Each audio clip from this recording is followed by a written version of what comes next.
వీక్షకులందరికీ నమస్కారం. అక్టోబర్ నెలలో మీనరాశి వారికి ఏ విధమైనటువంటి ఫలితాలు కలగబోతున్నాయో ఈ కార్యక్రమం ద్వారా తెలుసుకుందాం. ముఖ్యంగా ఈ మాసంలో మారేటువంటి గ్రహాలను పరిశీలన చేస్తే గురువు వక్రగతి చాలా అదృష్టం, భగవంతుడిచ్చిన వరం. రాస్యాధిపతి అయిన గురువు అసలు దాదాపుగా 2 ఏళ్ల వరకు యోగదాయకమైనటువంటి ఫలితాలను ఇవ్వడం అనుకున్న గురువు ఆయన వక్రగతిలో ఉండడం వల్ల మీనరాశి వారికి మంచి చేయడానికి ఒక 117 రోజుల పాటు భగవంతుడు మీకు ఇచ్చినటువంటి ఒక అద్భుతమైనటువంటి గిఫ్ట్గా మనం చెప్పచ్చు. అలాగే 13 శుక్రవారం శుక్రుడి యొక్క మార్పు జరిగేంత వరకు కూడా శుక్రుడు మీకు అనుకూలమైనటువంటి స్థితిలో ఉన్నారు.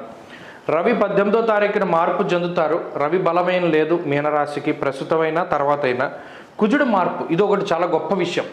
అర్ధాష్టమ కుజ దోషం తొలగిపోయి కుజుడు పంచమ స్థానంలో ఫలితాన్ని ఇవ్వడం ప్రారంభిస్తాడు. ఇది చాలా గొప్ప మార్పు, ఇది ఒక గొప్ప ఉపశమనం. బుధుడి యొక్క మార్పు కూడా పర్వాలా, అంటే ఆల్మోస్ట్ మారేటువంటి గ్రహాలతో పోల్చుకుంటే, అంటే మారేటువంటి గ్రహాలను కనుక చూస్తే గురువు బలం రావడం, కుజ దోషం తొలగిపోవడం అనేటువంటిది గొప్ప ఉపశమనంగా చెప్పచ్చు. దీనివల్ల ఈ మాసంలో రొటేషన్ జరుగుతుంది. అంటే ఎక్కడికక్కడ స్ట్రక్ అయిపోయినటువంటి జీవన విధానంలో కొంత రొటేషన్ జరిగేటువంటి పరిస్థితులు, అలాగే కొంత ఆర్థికపరమైనటువంటి ఉపశమనం, ఆరోగ్యపరమైన ఉపశమనం, కుటుంబపరమైనటువంటి సమస్యలకి పరిహారం, జీవిత భాగస్వామితో ఉండేటువంటి సమస్యల నుండి బయటపడడం, కుటుంబ సభ్యుల ఆరోగ్యం మెరుగుపడడం, అలాగే ఏదైనా విజయదశమి దగ్గర నుండి కొంత ఏదైనా కొత్త వాహనం కొనుగోలు చేయడం, కొత్త ఇల్లు కొనుక్కోవడం, లేదా శుభ కార్యక్రమాలు జరగడం, సంతానోత్పత్తి జరగడం, ఇలా ఏదైనా ఆనందదాయకమైనటువంటి వాతావరణం అనుభవించేటువంటి పరిస్థితులు, సంతానం అభివృద్ధిలో ఉండేటువంటి పరిస్థితులకి కూడా ఈ గ్రహస్థితి కారణమవుతూ ఉంటుంది. అంతేకాక ఈ మాసంలోనే కొంత సప్తమంలో రవి ఉన్నారు. దీనివల్ల కూడా కుటుంబ సభ్యులకి ఏదైనా చిన్నపాటి అనారోగ్య సమస్యలు ఉన్నప్పటికీ కూడా అధిగమించగలుగుతారు. మనస్సౌఖ్యం ఉంటుంది, అంటే ప్రత్యేకించి మానసికమైనటువంటి ప్రశాంతతని పొందేటువంటి మాసంగా ఈ మాసాన్ని చెప్పచ్చు.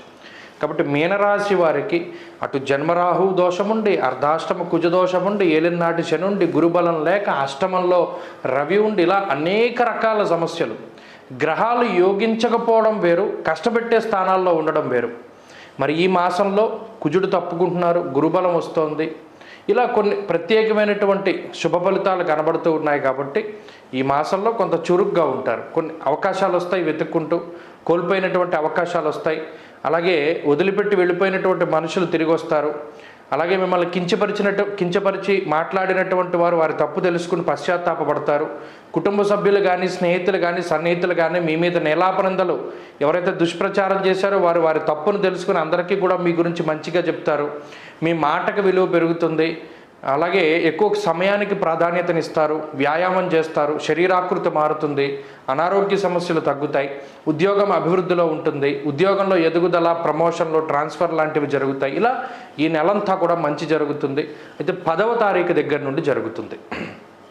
మొదటి 10 రోజుల్లో కూడా కొంత సాధారణమైన పరిస్థితి ఉన్నప్పటికీ ప్రతి 10 రోజులకి గ్రోత్ కనబడుతుంది. అది మాత్రం ప్రత్యేకించి మీరు చూడవచ్చును. 10వ తారీఖు గురుడి యొక్క వక్రగతి, తర్వాత ఏమో రవి మార్పు, తర్వాత ఏమో 21 నుండి కుజుడు మార్పు, ఇలా ప్రత్యేకించి ప్రతి 10 రోజులకి ఎదుగుదల అనేటువంటి మీనరాశి వారిలో చూడవచ్చును. అద్భుతమైనటువంటి కాలంగా ఉంటుంది. ఈ మాసంలో మరింత అనుకూలమైనటువంటి ఫలితాలు సాధించాలి అంటే శని రాహువుకి సంబంధించినటువంటి తశ్శాంతి చేసుకోవాలి. అంటే శని రాహువులు సమయాన్ని తినేయడానికి వాళ్ళు ఎక్కువ కారకులు. ఏదో ఒక వ్యసనం, మొబైల్ ఫోన్ చూడడమో, సినిమాలకి పోతూ ఉండడమో, బద్ధకంగా ఉండడం, పడుకోవడం, ఇలా కాలాన్ని వ్యర్థం చేసేటువంటి పరిస్థితులకి వాళ్ళ కారణం మీ జాతకంలో. కాబట్టి ఎక్కువ బద్ధకాన్ని వదిలిపెట్టండి, దైవారాధన చేయండి. శనివారం రోజు సూర్యోదయానికి మునిపే లేవండి, రావి చెట్టు చుట్టూ ప్రదక్షిణలు చేయండి. ఒక రాగి పాత్రలో బెల్లం కానీ పంచదార కానీ పోసి పూర్తిగా నీళ్లతో నింపి 11 ప్రదక్షిణలు రావి చెట్టు చుట్టూ చేసి మొదట్లో ఆ నీళ్లు పోయండి, అక్కడున్న మట్టిని బొట్టు పెట్టుకోండి. శనివారం ప్రదోష కాలంలో లేదా సోమవారం ప్రదోష కాలంలో నంది దగ్గర దీపారాధన చేస్తూ ఉండండి. శివాలయ దర్శనం, శివాభిషేకాలు, రుద్రపారాయణలు ఎక్కువగా చేస్తూ ఉండండి.